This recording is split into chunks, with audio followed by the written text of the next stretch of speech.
Hutchinson was settled in 1855 when the three Hutchinson brothers, John, Judson, and Asa, came west looking to start their own settlement. And so they came to Hutchinson. They all laid out their 160-acre plots. Most of the buildings at that time were little log shanties, very small, kind of like what we're standing in right now. However, in 1858, Lewis Harrington built the first wood structure in Hutchinson, which was a feat at the time because it was very hard to get lumber into town when you had nothing but ox cart trails and foot trails to traverse. The house stood, it was actually a popular place for Little Crow. Little Crow was the Dakota leader from the Dakota band of Sioux that were in Minnesota. And Little Crow actually came to this area in Hutchinson quite often, and he would visit the Harringtons. And he was actually good friends with Lewis Harrington. Then a few years later, when there was unrest between the Dakota and the U.S. government, and the Dakota went to war, they came to Hutchinson and attacked the town. A stockade had been built in Hutchinson that all of the settlers had been staying in during the night. And when the attack came, every building in Hutchinson was razed except for the stockade and the house. The house it's standed the test of time. It's been here since the beginning. It's still here today. It has survived a war. It has survived grasshopper plagues. It's survived everything, and it's still here. So as far as the city of Hutchinson and McLeod County go, it's one of the most important structures in the area. It is well known that the Hutchinson brothers were the founders of the town of Hutchinson, but there were many other men who were very important to the early development of the town. One of those men was Lewis Harrington. Now, Lewis was a land surveyor, and he was responsible for designing the layout of the town. That layout included, among other things, large city parks, a town square, a site for a school, and a church. If you look around Hutchinson today, Lewis's 1855 design for the town is still here.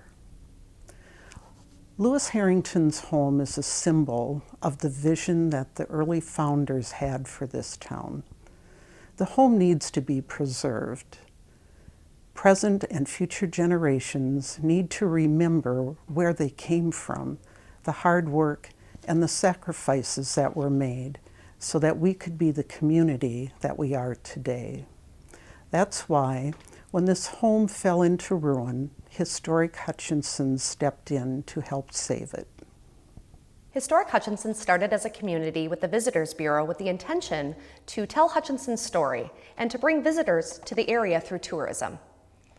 A time later, our 501c3 was adopted, and we developed our mission statement, which is to restore, preserve, and protect the living and structural history and the spirit of the Hutchinson area, and to showcase these assets now and for the future.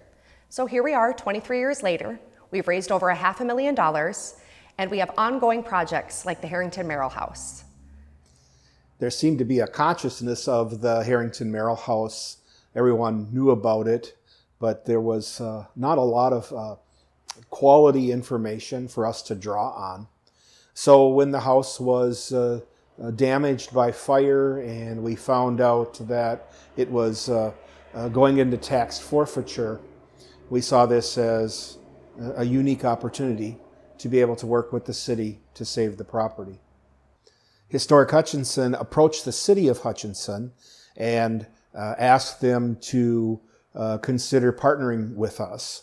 And when the property would be offered to the city through the tax forfeiture process, we encouraged them to take the property and put it into the park systems. So once we were able to secure the property, we started doing research on the property, and along with the rich history of the story of the Harringtons, the actual physical part came from assistance from an historic architect. We received a grant from the Minnesota Historical Society to engage this historic architect, and an assessment was done on the property, and we began to determine what era we wanted to restore the house in. Because the Harringtons were people of means and he was always traveling, we had a pretty good basis for how they communicated with each other. Mrs. Harrington would send him letters when he was traveling out doing government surveys, and we were able to date many of the improvements of the house.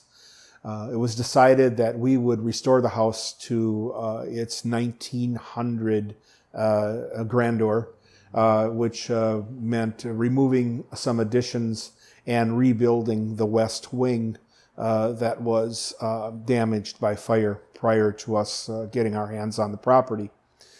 So that research came with a plan and a list of items that had to be done, and the fundraising began. We had great community support from individuals and from foundations, from business leaders, and we raised about $100,000 in that first year to begin checking off the list of what needed to be done. That began really a 10-year journey of restoration where the house was raised and put on a new foundation, and the color was determined. The west wing was rebuilt with peg and beam construction, no nails to the frame, out of native lumber that was rough cut from the Hutchinson area. The windows were restored. We hired a historically accurate window company that had experience in redoing the windows, and basically changed the look of the house. Most of us would have remembered prior to this project that the front door of the house faced Washington, when indeed the original front door faced out over the expansion of the Crow River, or the Hassan River at the time. And we restored that orientation of the house, if you will, to the east. We sold cedar shingles by the square or by the bundle to raise money. We had galas, and in addition to all of the other things that Historic Hutchinson had going on, we just continued to pick away at the project until 2012, when the project was completed on the exterior, and it was nominated to the National Register of Historic Places, and it was accepted to the National Register in December of 2012. Historic Hutchinson started out as being an arm of the Convention and Visitors Bureau to help tell Hutchinson's story. But it became evident very quickly that we were also the conscience of Hutchinson when it came to the historic assets and preserving them. It was a big leap for the city and for our group to take on such a large project. But it is truly our flagship project that helps tell the story of Hutchinson and will keep on giving that gift of history to future generations.